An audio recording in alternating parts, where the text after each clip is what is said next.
ఈ ఆధార్ కార్డు మీద ఎన్ని సిమ్లు ఉన్నాయో తెలుసుకోవాలనుకుంటున్నారా?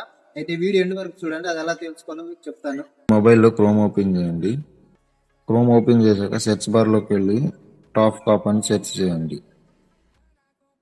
సో సెర్చ్ చేశాక ఇక్కడ మీకు ఫస్టే వస్తుంది, ఆ వెబ్సైట్ని ఓపెన్ చేయండి. వెబ్సైట్ని ఓపెన్ చేశాక కిందకి స్క్రోల్ చేస్తే ఇక్కడ మీ మొబైల్ నెంబర్ అడుగుతుంది. మీ మొబైల్ నెంబర్ ఎంటర్ చేయండి. సో మీ మొబైల్ నెంబర్ ఎంటర్ చేసాక ఇక్కడ కింద క్యాప్స్ ఉంటుంది కదా, సో దాన్ని ఎంటర్ చేస్తేనే మీకు ఓటీపీ వస్తుంది, లేకపోతే రాదు. సో దాన్ని కూడా ఎంటర్ చేయండి. ఎంటర్ చేసుకున్నాక ఇక్కడ వెరిఫై చేసుకోండి. వెరిఫై అయిన తర్వాత మీకు మీ మొబైల్కి ఓటీపీ అనేది వస్తుంది. ఆ ఓటీపీని ఇక్కడ ఎంటర్ చేస్తే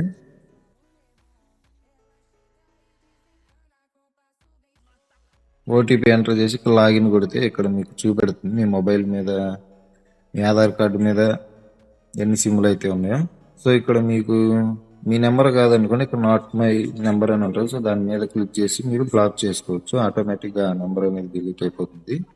సో ఇంతే. వీడియో ఇన్ఫర్మేటివ్ గా అనిపిస్తే ఏం చేయాలో తెలుసు కదా.